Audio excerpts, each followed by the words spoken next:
and welcome to Demonvale. I'm Camille Salazar-Hadaway, and I'll be your host for the show. As you know, we are starting a new year of Rainbow Six Siege, and what better way to start than by welcoming creative director Alex Karpazis to share the team's vision of the season. So Year 7, Season 1 is huge for us, and it's the season of game changers. We have Azami, one of the most complicated operators we've ever had to make.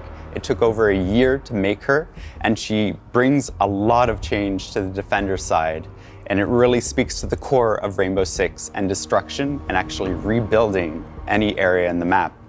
And for the first time in a while, we're introducing a new map to Rainbow Six Siege. It's coming in the middle of the season, and hopefully everybody can get excited about exploring a new locale with all of their favorite operators. You've heard about what's coming in Demonvale. Now, let's see it in action, courtesy of Chris Waters and Ubisoft News. Defenders, have you ever thought to yourself, what if I could patch that hole in my reinforced wall? How great would it be if I could just block off that one sight line? I know they're about to come through that doorway, that window, that hatch. What if I could just seal it up?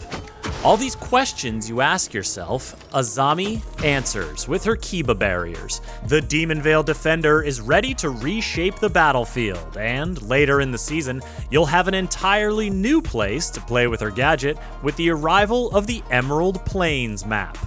And that's not all. The launch of Demonvale will be the launch of Attacker Repick and Team Deathmatch. It's gonna be a big one, so stick around to see all the updates coming to kick off Year 7 of Rainbow Six Siege. Azami's gadget is going to be a game changer for defenders, and game designer Dominic Clement is going to tell you more about it. But first, creative director Alex Karpazis and gameplay designer Jeremy Carvan are going to shed some light on Azami's design. And I'm going to need all the details on that suit.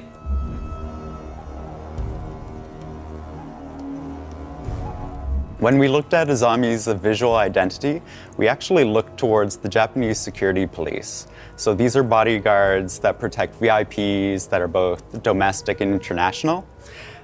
But Azami is actually in the private sector. So we wanted to take a bit of liberty with her outfit, make sure that she can express that kind of duality of her nature. And that's how we ended up with this striking suit that Azami's wearing. When we wanted to talk about Azami's visuals, specifically her face mask, we wanted a bit of mystery there for her. This is a piece of fashion in Japanese culture that's existed forever, and we wanted to make use of it. So it was an ideal way of showcasing her kind of more hidden side. It's the first time in a while that we've actually hidden the face of a female operator, and this was kind of a unique opportunity for us to do that. We worked with our Japanese colleagues and poured through a bunch of kimono patterns and traditional patterns from the Japanese culture, and we actually settled on cranes because it was a nice kind of analogy for her gadget. The cranes are very powerful, and we kind of see that in her operator icon as well, where the crane kind of transforms into her gadget, which are the kunai. A big thing we're really happy to announce starting in Season 1 is a huge tech upgrade that we're bringing to the faces of our operators in the future. So this starts with Azami, where we've redone a whole bunch of things such as skin shaders, hair shaders, eye shaders. We've also upped the amount of poly count for the headgear and the face itself. And so you'll see a lot more life and a lot more detail in future operators. And because Azami's wearing a mask, we wanted to make sure that you could see the full kind of upgrade, and we're including this with our benchmark character, which was Thunderbird. So in Season 1, you're going to see Thunderbird and Azami both using this kind of new tech we've developed, and the team's worked incredibly hard to make sure we'll bring new life to our characters. So the main goal with this improvement of technology is not only to connect better with the characters, but also to make sure that we have all the tools necessary to have a diverse cast, that we're not held back by what kind of character designs we want. And so you're going to see this in our customization and our new operators that are coming in Year 7. I think the first part when we try to design a gadget is to really understand what is the gameplay mechanics behind it. What we were looking for was something super sharp, something that can stick into a wall, like pierce the wall and stay in place into it. The kunai came pretty naturally. That's a very, very iconic shape. And when we saw it, we knew that that was the thing we were looking for. The second part is the patch. For the patch, we were looking for something that can adapt to a lot of different situations, like collisions and props and so on. And so we went to internet and we were looking for the chemical reactions that we can find. And we found one that transformed a gas into something solid. And we decided to take that road. And that's why on the kunai, we added these two canisters. So one is for the gas and the other is it's the compound that solidifies the gas. And finally, the last part is the arm mechanism. Azami is a bodyguard. She's a very high fashion operator. So we thought that it was cool to hide something on her arm to add this mechanic to our dressing. So for the very first time in Siege history, we're going to have an operator that can patch up holes. Azami brings the kiba barriers, which are a kunai-shaped device that you can throw, and when it sticks, it will release a gas that will quickly solidify into a bulletproof surface. So the idea of having an operator that can patch up holes is something that comes up pretty much every time you ask someone to come up with an idea for an operator. We've had many operators that can destroy the map in many different ways. When you think about Siege, you think about destruction, you think about how the map can really change all the way throughout the round. There weren't any ways to rebuild the map, and we come up with this idea of having something that you can throw and really be free in the way you want to deploy your patch. The role of Azami is really an anchor. You know, she's an architect, so you want her close to the objective. You want her close to your anchor players so she can provide the necessary cover for them. You want her close to the walls that you're going to expect some form of breach. So you want her on site. That's where she's the strongest. So Azami is a total game changer.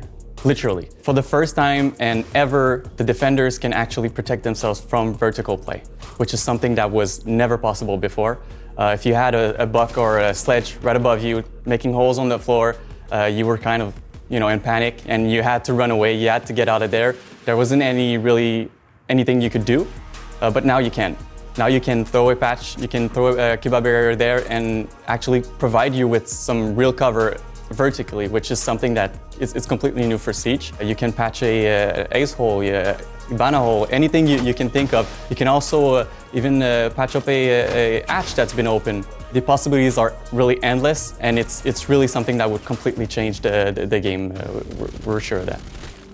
So the loadout for Azami, in terms of primary, she's equipped with the 9x19 SVN, which is the SMG that most people would know as Capcan's SMG. On other option, you can also bring the ACS-12, which is the sort of like auto shotgun that you can see on Maestro and Alibi. And secondary weapon, she brings the D50. In terms of generic gadget, she brings the impact grenades and barbed wires.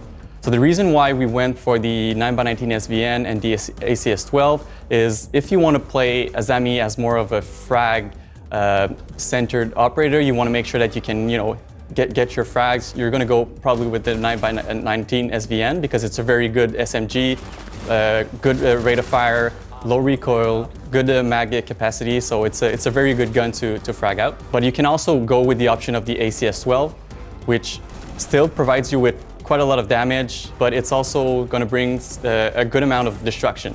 So for an architect, it's a very useful tool. The D50, it also brings a decent amount of destruction.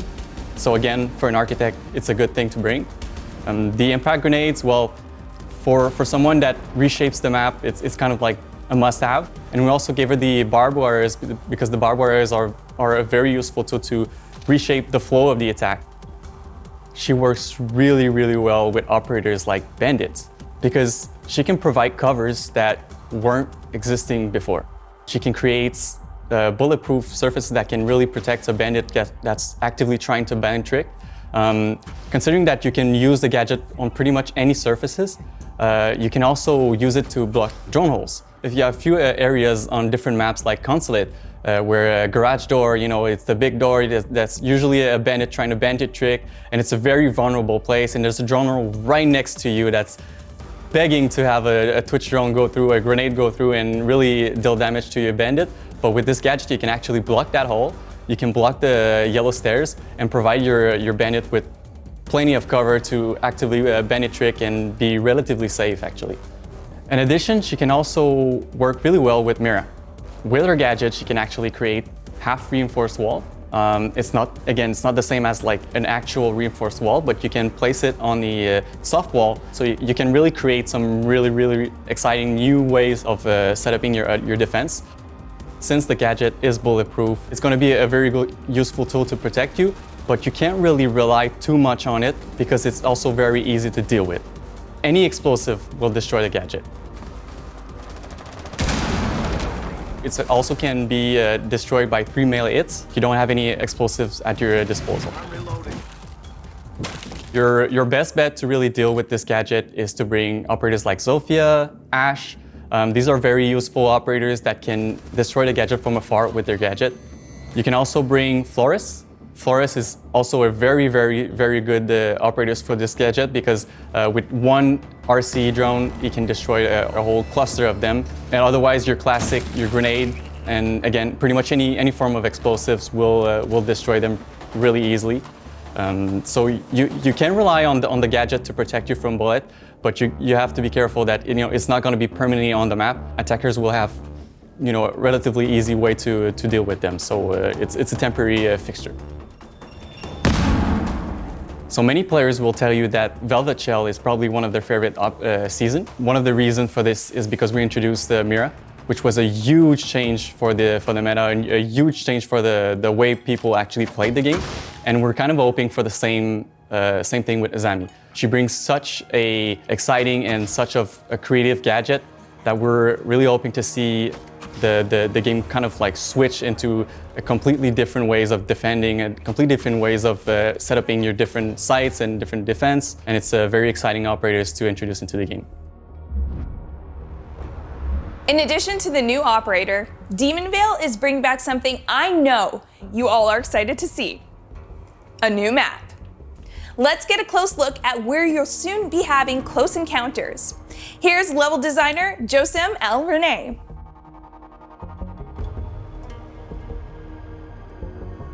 We're really excited to bring a new map at Year 7 for the players. It was a really big challenge to secure something that is fresh, that feels new, but also that keeps the same level of quality standard that we've accustomed our players to. So the map is set in Ireland. It's a older style, classical style manor or castle. It was made into a country club for the elites of the world. First floor was modernized for the enjoyment of the guests, but the second floor has still a more classical style for the private, the elites, and maybe the shady deals they do there. Coming back after so long, creating a new map, it was hard to get a new starting point in terms of thematics and vibe that we wanted. Finding the location was a challenge for the team, but I think we really hit the target right in the bullseye and created something that is quite unique and enjoyable. We really wanted to take what we've learned with the old maps and really bring a new one with those learnings.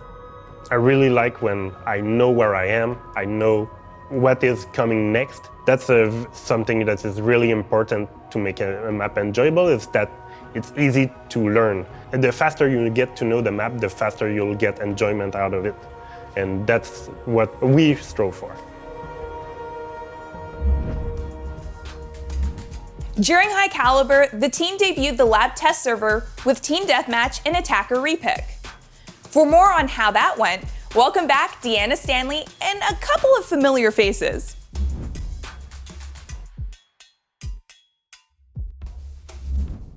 Our first lab test server was super successful for us. Our team really enjoyed watching our content creators and players discover these features for the first time, so it was really great. We showcased Team Deathmatch and Attacker Repick.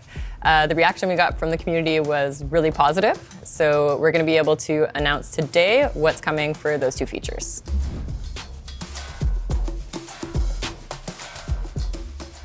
So we are super excited to finally let players play Attacker Epic. We've been talking about that for a while. And going through player feedback, we see that everything was working as expected for us.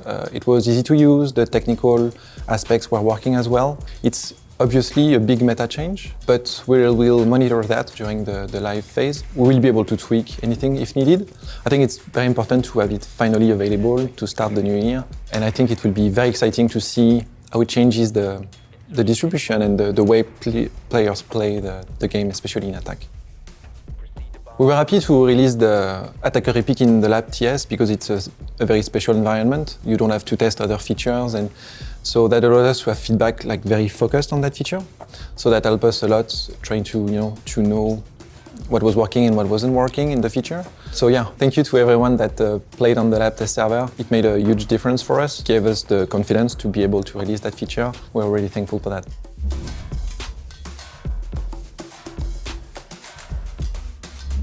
So last December, we had our first TS Lab in which we introduced Team Deathmatch game mode. We had a blast watching players run around the different maps with different operators and different combination of many of the same operators, and just have a blast on this game mode. And we collected a lot of feedback on this game mode. And it was super fun to read all the feedback. It was honestly overwhelmingly positive, which is why I'm super excited right now to announce that, well, this game mode is going to be coming in this season with all the awesome content that we've already announced. This is a permanent game mode, so this game mode is here to stay. And we're super excited for you to jump in and get more people to experience this awesome game mode that we worked on. We worked really hard to make sure that we could release it as soon as possible, so we're going to release it this season. But do expect more update following the release, such as we know that you want to see more maps to be added in the game mode. We're working on this. We're also looking at improving our spawning system, because that was also something that was said in the feedback that we could implement and we could maybe make better. So we're actively working on this. So expect more update following the release to make sure that the game mode is at the top tier.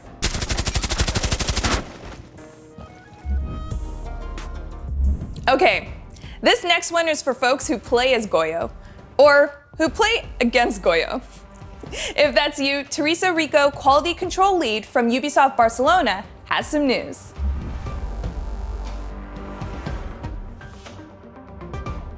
Currently, Goyo's explosive canister is attached to a deployable shield, which allows defenders to use the gadget more aggressively and hold the strong positions from behind the shield. The main issue we've spotted with the current system was that Goyo was picked mainly because of the shield. And the meta evolved in a way that he became an issue for competitive, because attackers needed a lot of explosive and utility just to deal with him. Additionally, he was designed to be an alternative for a smoke, but he wasn't used like that. The main change we are introducing in Goyo is removing the shield. So now the gadget will be only the explosive canister. This should encourage players to use it for what it was designed, time and area denial. We are also increasing the number of canisters, because you will need to replace them. So it is less reactive than a smoke, and maybe not all of them will be impactful during the round. Finally, we are tweaking the canister's fire. The area will be bigger and it will last longer to compensate the lack of adaptation during the action phase. Our objective is to bring Goyo back to his original role, area denial. With the new behavior, his role should be clearer, and it should be easier to understand how and where to place the device. As Goyo, you should share your resources by placing the gadget where your teammates can use it, because it will be hard to control all of them. You are kind of giving them the ability to slow down the enemy. With this new version, the strategy and ability to cooperate will determine who is a good Goyo player. We've got one exciting loadout update for you. For more details, here's Sébastien François, UX designer.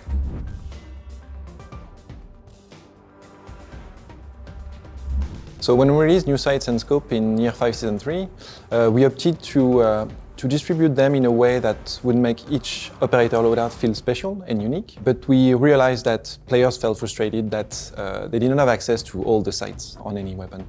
So what we're doing next season is that we're going to give you access to all 1x sites on all premiere weapons. So you will be able to choose any sites that you prefer and engage in gunfights in a comfortable way.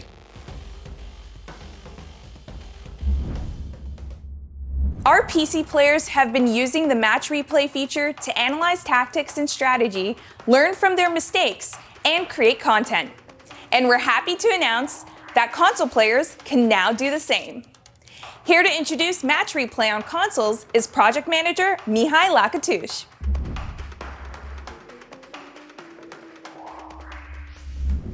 Yes, indeed, you heard it right. Match replay is coming to console finally. We're so happy to give this feature to our console players. We've been waiting for a long time. I know they've been waiting also for a long time, so we're pretty excited and happy to offer this feature with the new season that is coming. So first of all, I just want to let you know that our console players, they've always been in our focus. We always wanted to give this feature to them. It's just that on console, we want to have a certain degree of quality.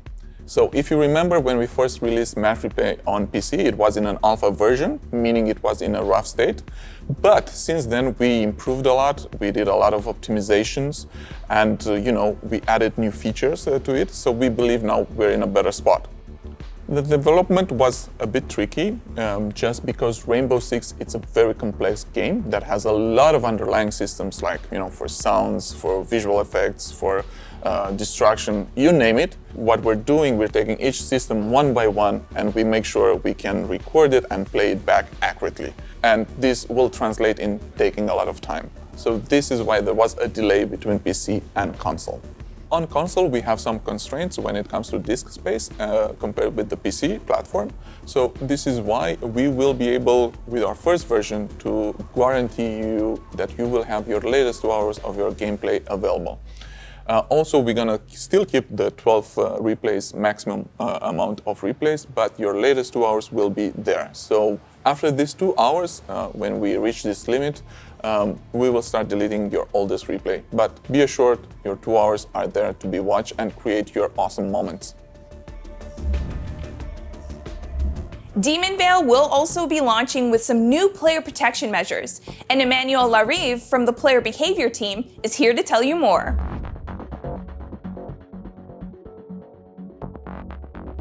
Player protection is a subject that is really important for us at Ubisoft, but also at Rainbow Six Siege. With Season 1 launch, it will be mandatory to have your phone number added to your account to play the ranked game mode. Following that, it will help us to fight against smurfing and also alleviate some cheating cases. Last season, you met associate producer Deanna Stanley as she presented our new R6 Fix platform. Now, she's back to sweeten the deal for everyone out there, making Siege a better game.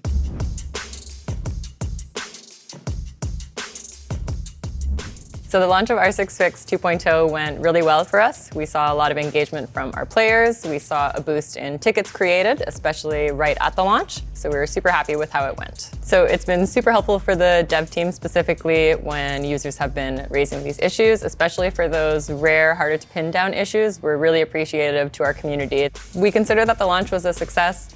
We saw 1,400 daily visits to the website, and it's compared to 300 in the same period last year. So we think that the version 2 and its improved user experience really made a difference for our players. So as we mentioned last season, we do have some news to share about our new incentive program. So starting with the Year 7 Season 1 season test server, we'll be tracking the issues that players enter on R6 Fix. Depending on the severity of the bug that's reported, a player can get up to 12 alpha packs that guarantee 4 rare, 4 epic, and 4 legendary items per season. So that's for a high priority bug of the highest severity, but even for those smaller issues, as long as they make their way into our internal systems, players can still get 1 of each rarity. So we hope that this is going to help our players feel incentivized for the help that they're providing the dev team. We're super appreciative of players who are spending their time to help us identify those issues, and we're happy to be able to just give something back. So we hope this is going to be a first step, and we hope we're going to be able to do more stuff like this in the future. So even though this launches with the Year 7 Season 1 test server, it also applies to live servers. So starting with the opening of the test server, you can report any issue on the live game or on the test server, and that's going to count towards your rewards for this season. We're super thankful to our players. We're excited for this year. We hope that these changes are going to be a positive thing for them and help them feel more heard, because our #1 priority is making sure that our community knows that we're working for them. We want to keep the game as enjoyable as possible, and we know that sometimes it can take time, but hopefully the incentive program is going to be a first few steps towards regaining that trust with our community. You've got a great look at everything Demonvale will bring this season. And it's almost the end of the show, but as you know, we aren't quite done yet. During the reveal of High Caliber, we introduced you to the camera lose signal update that disconnected defenders' cameras for a few seconds when placed outside. This change is scheduled to go live this season. Experience all the content dropping with Demonvale on February 21st. And one more thing, here's an exclusive elite skin for Nomad. Enjoy.